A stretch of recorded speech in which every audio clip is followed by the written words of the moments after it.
ओम शांति। 2 तारीख की वाणी है। मीठे बच्चे, तुम हो रूहानी पंडे।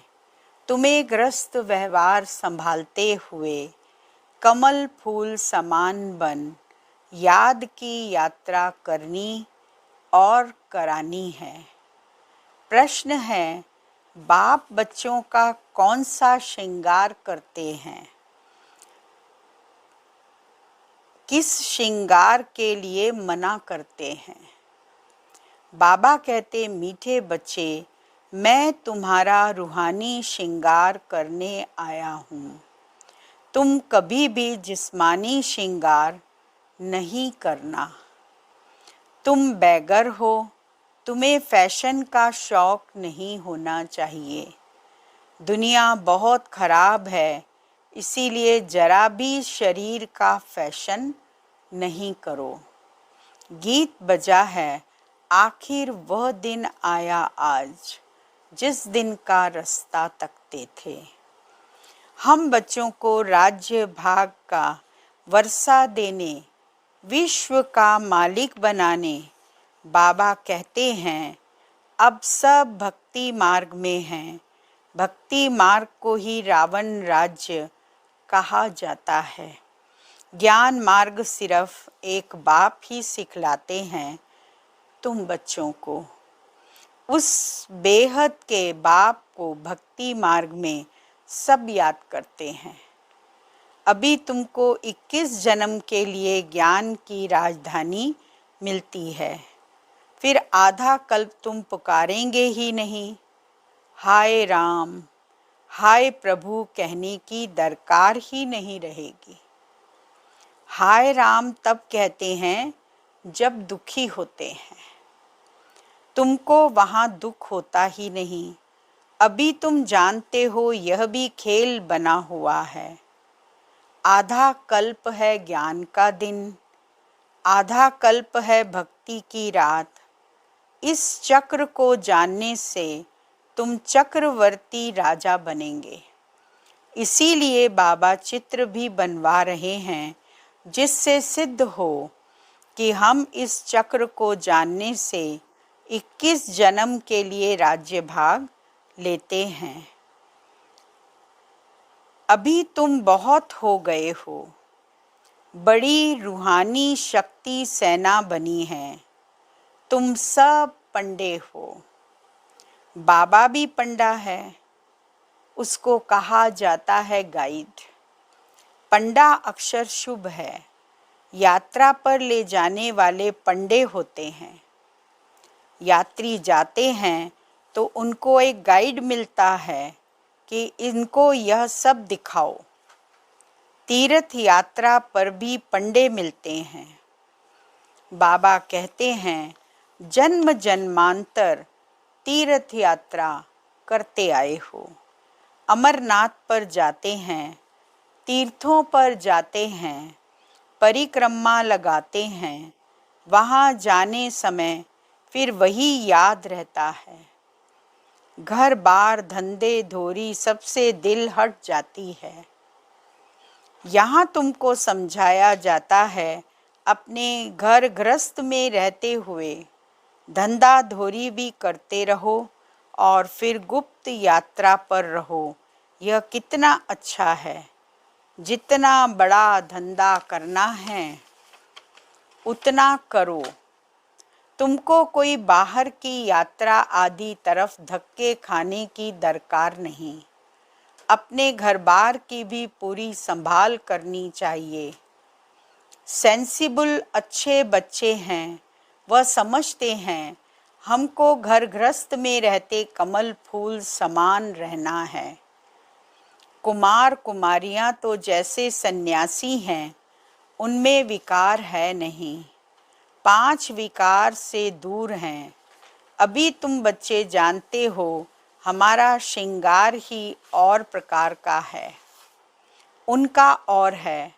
उनका है तमो प्रधान श्रृंगार, तुम्हारा है सतो प्रधान श्रृंगार, जिससे तुमको सतो प्रधान सूर्यवंशी राजाई में जाना है।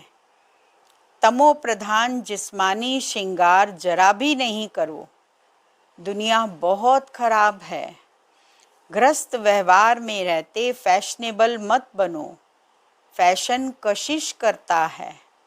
इस समय खूबसूरती अच्छी नहीं, काले हो तो अच्छा है। कोई पंजा नहीं मारेगा। खूबसूरत पिछाड़ी तो फिरते रहते हैं। श्री कृष्ण को भी सांवरा दिखाते हैं। तुमको गोरा बनना है शिव बाबा से। वह गोरे बनते हैं पाउडर आदि से। कितना फैशन है, बात मत पूछो। साहूकारों की तो सत्यानाश है। गावड़े में जाकर गरीबों का कल्याण करना है, परंतु आवाज़ करने वाले बड़े आदमी भी चाहिए। तुम सब गरीब हो ना, कोई साहूकार है क्या? तुम देखो कैसे साधारण बैठे हो। बम्बई में फैशन देखो तो क्या लगा पड़ा है। बाबा पास मिलने आते हैं तो कहता हूँ, तुमने यह जिस्मानी श्रृंगार किया है, अब आओ तो तुमको ज्ञान का श्रृंगार कराएं, जिससे तुम स्वर्ग की परी 21 जन्मों के लिए बन जाएंगे। सदा सुखी बन जाएंगे, न कभी रोएंगे न दुख होगा। तुमको हम ज्ञान रत्नों से ऐसा फर्स्ट क्लास श्रृंगार कराएंगे जो बात मत पूछो। अगर मेरी मत पर चलेंगे तो तुमको पटरानी बनाऊंगा। यह तो अच्छा है ना। आज हम सफ़ेद पोश में हैं, दूसरे जन्म में स्वर्ग में सोने के चम्मच से दूध पिएंगे। यह तो बहुत छीछी दुनिया है। स्वर्ग तो स्वर्ग है। यह आपस में दो बिल्ले लड़ते हैं, माखन तुमको मिलता है। सारे विश्व की बादशाही का तुम यहाँ आते ही हो विश्व का मालिक बनने। तुम जानते हो हम बाबा से योग लगाए कर्मातीत अवस्था को पाएंगे। वह आपस में लड़ेंगे, हम विश्व की बादशाही पा ही लेंगे। यह तो कॉमन बात है। श्री कृष्ण को हरि भी कहते हैं। बाबा हमको हरि के द्वार ले चलो। हरि का द्वार है कृष्णपुरी, यह है कंसपुरी। यह कंसपुरी हमको पसंद नहीं है। माया मच्छंदर का खेल दिखाते हैं। यह तो तुम जानते हो रावण का राज द्वापर से शुरू होता है। देवताएं जो पावन थे वह पतित होना शुरू होते हैं। इसकी भी निशानियां जगन्नाथपुरी में हैं। दुनिया में बड़ा गंद लगा हुआ है। यह हो नहीं सकता, इसीलिए ही हंगामा करते हैं। वह समझते हैं स्त्री पुरुष को भाई बहन बनाया जाता है। ऐसा तो कहाँ लिखा हुआ नहीं है। पता नहीं यहाँ कौन सा जादू है। अरे तुम ब्रह्मा कुमारियों के पास जाएंगे और बस तुमको वहाँ बांध रखेंगी। ऐसे ऐसे वहाँ बहकाते रहते हैं। यह भी ड्रामा में नूंद है। बाबा कहते हैं, बच्चे, किसी भी देहधारी में मोह की रग नहीं चाहिए। अगर कहाँ मोह की रग होगी तो फंस पड़ेंगे। यहाँ तो अम्मा मरे तो भी हलवा खाना, बाबा मरे तो भी हलवा खाना। बाबा सामने बिठाकर पूछते हैं, कल तुम्हारा कोई मर जाए तो रोएंगे तो नहीं?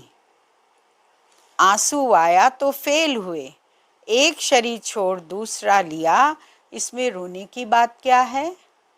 दूसरा कोई सुने तो कहे, मुख से अच्छा तो बोलो। अरे अच्छा ही बोलते हैं। सतयुग में रोना होता ही नहीं। यह जीवन तुम्हारा उनसे भी उच्च है।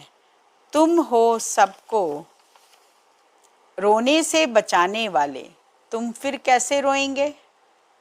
हमको पतियों का पति मिला जो हमको स्वर्ग में ले जाते हैं, फिर नरक में गिराने वाले के लिए हम क्यों रोएं? बाबा कितनी मीठी मीठी बातें सुनाते हैं। भारत को मगध देश कहते हैं। सिंध जैसे फैशनेबल कोई होते नहीं। विलायत से फैशन सीख कर आते हैं। बाल बनाने पर आजकल लड़कियां कितना खर्चा करती हैं। उनको कहा जाता है नर्क की परियां। बाबा तुमको स्वर्ग की परी बनाते हैं। कहते हैं हमारे लिए तो यहाँ ही स्वर्ग है, यह सुख तो ले लेवे, कल क्या होगा हम क्या जाने। ऐसे अनेक विचार वाले आते हैं। अच्छा, मीठे मीठे सिकी लदे बच्चों प्रति मात पिता बाप दादा का याद प्यार और गुड मॉर्निंग। रूहानी बाप की रूहानी बच्चों को नमस्ते और रूहानी बच्चों की रूहानी बाबा को याद प्यार गुड मॉर्निंग नमस्ते। धारणा के लिए मुख्य सार है। पहला पॉइंट, सच्चा सच्चा रूहानी पंडा बन सबको घर का रास्ता बताना है। शरीर निर्वाह अर्थ धंधा करते याद की यात्रा में रहना है। कार्य व्यवहार में तंग नहीं होना है। दूसरा पॉइंट है, ज्ञान श्रृंगार पर स्वयं को स्वर्ग की परी बनाना है। इस तमो प्रधान दुनिया में जिस्मानी श्रृंगार नहीं करना है। कलयुगी फैशन छोड़ देना है। आज का वरदान है, बालक और मालिकपन के बैलेंस द्वारा युक्ति युक्त चलने वाले सफलता मूर्त भाव। जितना हो सके सर्विस के संबंध में बालकपन, अपने पुरुषार्थ की स्थिति में मालकपन, संपर्क और सर्विस में बालकपन, याद की यात्रा और मंथन करने में मालिकपन, साथियों और संगठन में बालकपन और व्यक्तिगत में मालकपन। इस बैलेंस से चलना ही युक्ति युक्त चलना है। इससे सहज ही हर कार्य में सफलता प्राप्त होती है। स्थिति एक रस रहती है और सहज ही सर्व के स्नेही बन जाते हैं। स्लोगन है, सोचना और करना समान हो तब कहेंगे विल पावर वाली शक्तिशाली आत्मा। आज का व्यक्ति इशारा है। आज का अव्यक्ति इशारा है, हर्षित रहने का गुण पुरुषार्थ में बहुत मददगार बन सकता है। लेकिन जैसे सूरत हर्षित रहती है वैसे आत्मा भी सदैव हर्षित रहे। इस नेचुरल गुण को आत्मा में लाना है। सदा हर्षित रहेंगे तो फिर माया की कोई आकर्षण आकर्षित नहीं करेगी। यह बाप की गारंटी है। लेकिन सदा हर्षित रहने के लिए अपनी रूहानी शान में रहना और सहनशील बन साक्षी दृष्टा हो माया के खेल को देखना। ओम शांति।